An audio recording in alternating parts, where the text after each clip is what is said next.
in Europe. You had all kinds of incredibly powerful and dangerous animals out there. And so they would get their prey, and it's estimated by anthropologists who study this, even in current prides of lions, for instance, and tigers in India, lions in Africa, that they usually leave about 40–50% of the edible meat and organs, because it's very difficult for a lion without obviously tools to get through the rib cage and get to the heart and the interior organs. It's almost impossible for them to access the brain to get to the brain. It's impossible for them to access the brain marrow. So our people obviously are the people could do that with very simple tools. And if they could scare off the hyenas, in fact, they could eat the hyenas if it came to that, if the hyenas got too close. And they probably ate a lot of hyenas. But the idea is that they were able to access this thing. Now, another good example of the fact that our ancestors were meat eaters is the fact that there's one big problem about being scavengers. Now, when that animal, when the tiger or the lion or the leopard or whatever the prey, the bear, captures an animal. And when they capture the animal, when they eat that meat, they're eating fresh meat. But there is a problem with meat, and that is meat is a very highly dense, nutritious food, and it attracts insects more than any other thing, even more than grains, if you really think about it. Meat will be overwhelmed with ants, flies, all sorts of pathogens and other things will do it, and meat will go bad. So you have a problem when you're eating old meat in terms of what about getting sick? What about developing some sort of disease from that, or getting sick from that and dying? So how did what do we know about human beings that's different than herbivores in terms of eating meat or eating vegetables or fruits? Well, I'll tell you what the difference is. Do you know the difference in the digestive system between ourselves, for instance, and great apes? Oh, well, I was about to say fire. The difference is we burn the food first. Well, that's not really going to help you so much if it's going to have the inside, pathogens. The biggest difference is in the digestive area. The great apes are not very acidic. Human beings are far more acidic in our digestive system. And so what do you think the high acids does in our digestive system? First of all, it enables us to digest the meat even easier. And by the way, meat can be totally digestible. Meat is actually more digestible than a lot of the insoluble fibers and other fibers. But the important thing is we had high acidity in our digestive. So what did that protect us? It protected us from that meat that was being ate on for a couple of days or whatever, 2 or 3 days in the hot savanna or in a warm day, right? And getting all sorts of infections and disease organisms in it. The acidity helped destroy those organisms when we consume that meat. Very nice. That's another really strong evidence for the meat-eating aspect of humanity. Very interesting. So now we get into the various subspecies of humans or races, however you like to call them, within the last 400,000 years, and in fact probably within the last 100,000 years, humans have spread probably from Africa, but probably also reproducing with other waves of humans that had already exited Africa.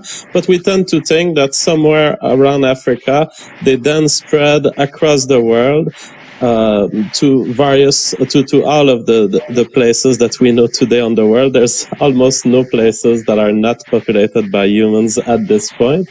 And I want to show you a map of the, oops, do I have okay, there it is. So I want to show you a map of the IQ distribution in this world. So humans started somewhere here in Africa, spread through various waves, sometimes joining Europe, sometimes populating the north of what is today Russia and going into Asia, sometimes crossing down all of the islands here, and sometimes in fact crossing Asia to reach North America. And there may have even be migration waves from Europe to North America before the empire conquest of the 17th century. And so I'm looking at your map, so I'm not looking straight in your eyes, folks. You're not looking at the map?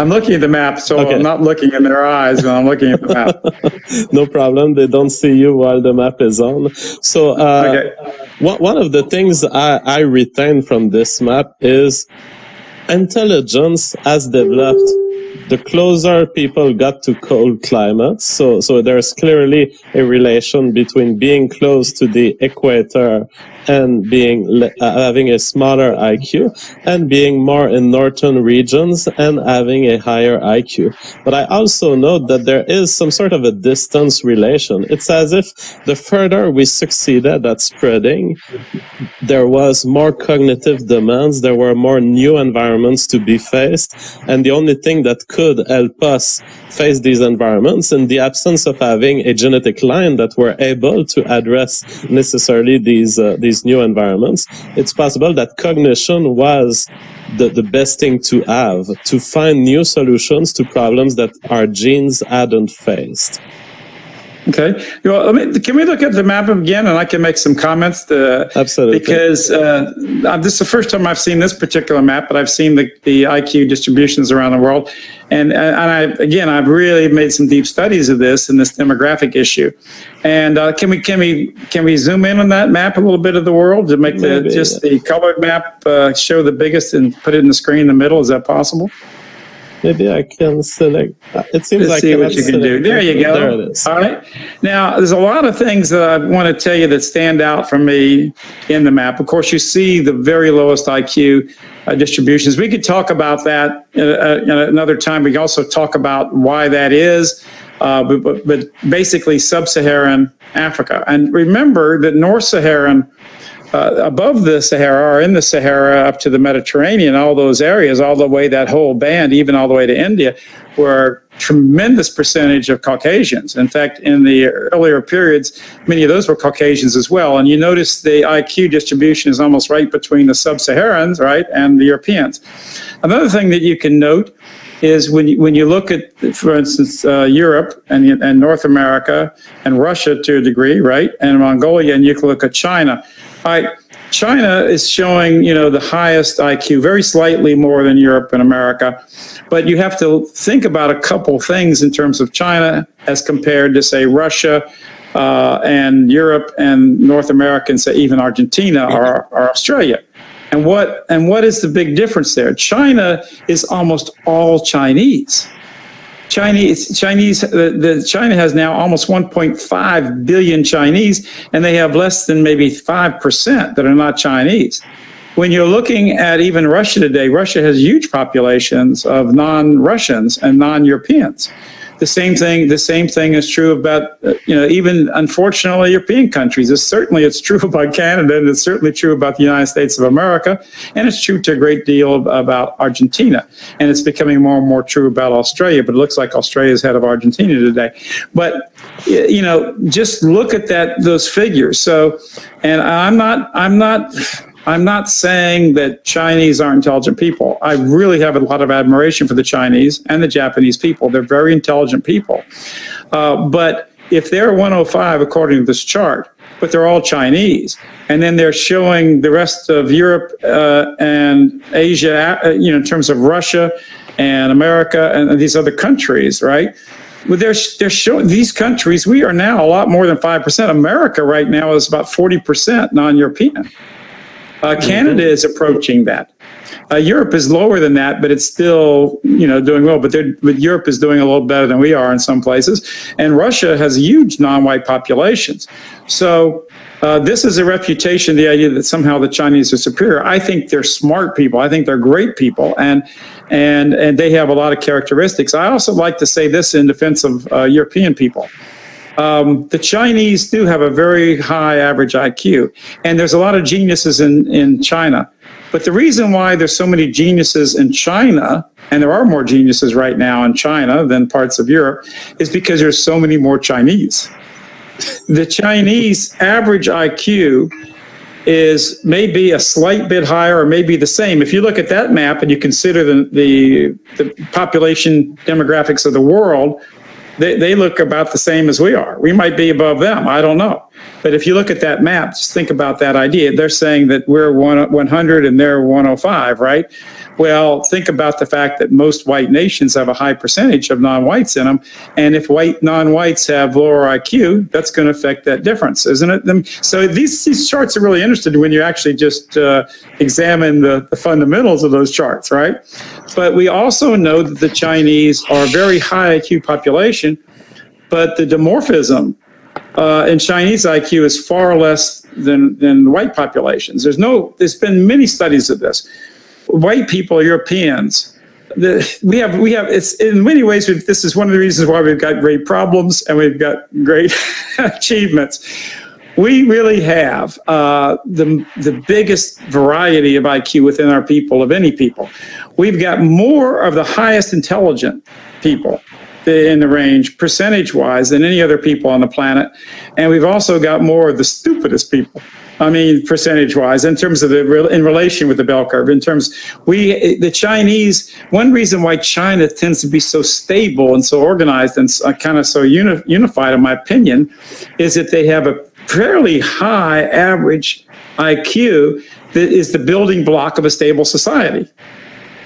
When you have a lot more people of very low IQ and a lot more people of very high IQ, you can see that the possibility for discord and the possibility for anger and displacement and different social outcomes, for instance, in IQ in terms of money, position, wealth, there's a lot more reasons for anger to come up between races and between people. So so Europeans have a greater range, and Europeans have a higher percentage of the most intelligent. We also, unfortunately, in terms of the Chinese, we had a higher percentage. But the real difference, and one of the things that's making China the incredible power it's becoming, and they're really going to outstrip us in their economy, their production, in many areas. I don't know if they're outproducing us in the scientific achievements, really, but they are doing it. They're very good at science. But there's no question about the fact that this power is coming about because there's so many Chinese, and the Chinese are right to protect their race and to and protect the expression of their people, just as we're right to protect our people and our heritage. And there's no more basic human right in the world than the idea that you want to preserve your genes. Every living form of life fights, struggles, works, creates, produces for their genes to go on. Their unique expression of life to go on. Tigers are not fighting, even though tigers help certain other forms of life exist because of their predatory nature. Tigers are fighting to preserve tigers. So it's every breed of tiger is fighting to preserve its own. It's an important note that Dr. Duke has pointed to, which is those are not the ancestral IQs that we trace of people. They are measures that are global, that are average across a current country, and it does, diversity in the country will affect these average measures.